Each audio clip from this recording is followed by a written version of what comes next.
আসসালামু আলাইকুম, বিসমিল্লাহির রহমানির রহিম। প্রিয় শিক্ষার্থীবৃন্দ, welcome to digital education Bangladesh.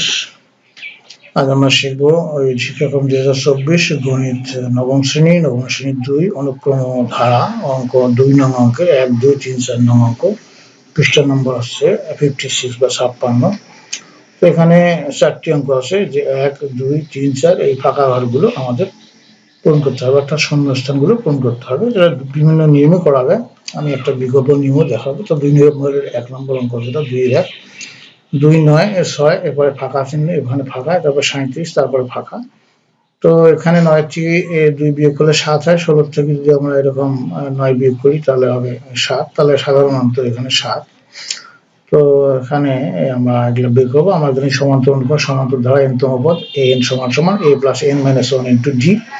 তো এখানে আমরা এর মান পাইছি 2, প্রথম পদ যেহেতু 2, আচ্ছা 2 বসাইছি। n এর মান এখানে আমরা যদি বসাই যে কত বসাবো, এখানে n এর মান এখানে আমাদের জানা নাই, তাহলে n এর মান আমরা বের করে নিই। তাহলে n এর মান কিভাবে বের হবে, যে 2 প্লাস n মাইনাস 1 ইন্টু 7। তো 7 দিয়ে গুণ করলে হবে 2 প্লাস 7n মাইনাস 7। তো এখানে হবে 7n মাইনাস 5। এখন যদি আমরা n এর মানটাকে যদি আমরা এখানে এই চতুর্থ পদের সময় n এর মানটাকে যদি আমরা 4 ধরি, তাহলে 7n মাইনাস 5 মানে 7 ইন্টু 4, তো 4 সাথে 28 মাইনাস 5, তাহলে হবে 23। তাহলে এখানে এটা হবে 23, আমি 23 লিখছি। তারপরে এখানে n এর মান 5 হলে পঞ্চম পদ বেরোবে 7n মাইনাস 5, তাহলে 7 ইন্টু এখানে মান হলো 5, 5 সাথে 35 মাইনাস 5, তাহলে হবে 30। আর n সমান 7 হলে সপ্তম পদ হবে 7n, তার মানে 7 গুণন 7 মাইনাস 5, তাহলে হবে তোমার 59 মাইনাস 5 অর্থাৎ 44। আমরা খুব সহজেই মানটা বের করে ফেলছি।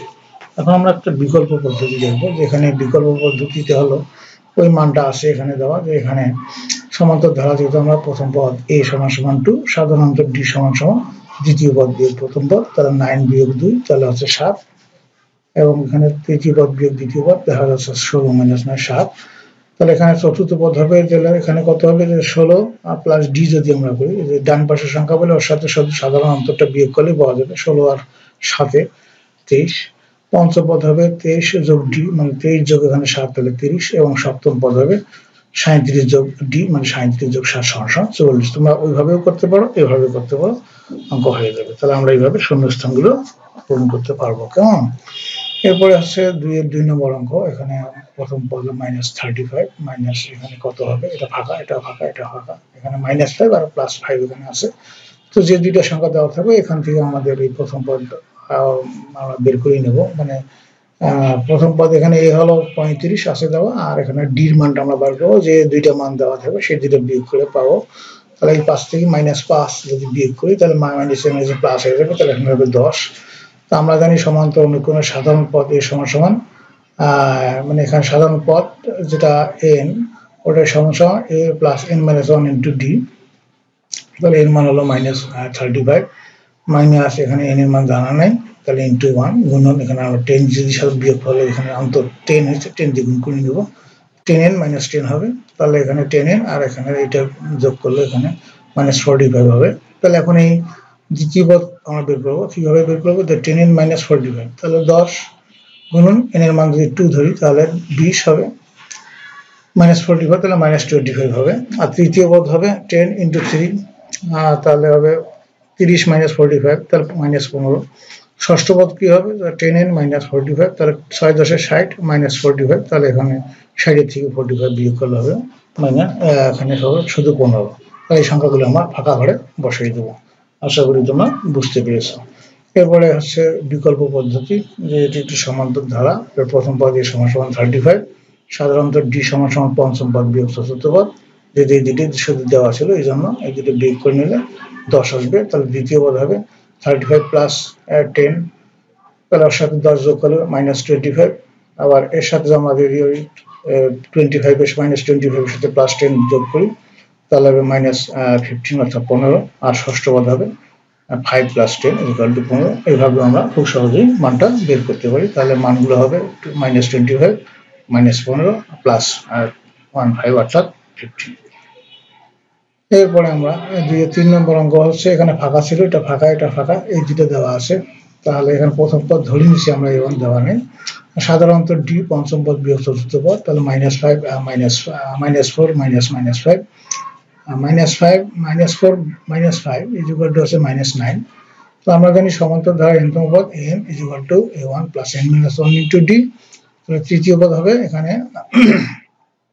তৃতীয় পদ, তাহলে 5 আছে, এই পার্টি থেকে এটা বিয়োগ করব, -d বা বিয়োগ করব, তাহলে হবে কত 5 মাইনাস এখানে -9, মাইনাস এর প্লাস হবে, তার 9 প্লাস হবে 14, তাহলে এখানে এইটা হবে 14।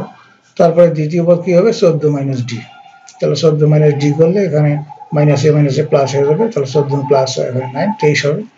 এবং প্রথম পদ কি হবে তাহলে 23 - d, তাহলে 23 এখানে -9, তাহলে হবে তোমার এখানে 23 প্লাস 9, তাহলে হবে 32। এবং ষষ্ঠ পদ কি হবে তাহলে এখানে -4, এখানে এই পাশে ডান পাশের সংখ্যা হলে প্লাস হবে, প্লাস ডি, -4 প্লাস এখানে -9, তাহলে -9 আর প্লাসে মাইনাসে এখানে আমরা যোগ করবো 9 আর 13, এখানে সাধারণ যোজিত চিহ্নটা মাইনাস হবে, তাহলে এটা হবে -13। এই আমরা অঙ্কটা খুব সহজে মানটা নির্ণয় করতে সক্ষম হয়েছি। এরপরে হলো তোমার এই শেষের অঙ্কটা 4 নম্বর অঙ্ক, এটা দেওয়া ছিল না, এটা দেওয়া ছিল, এটা ছিল।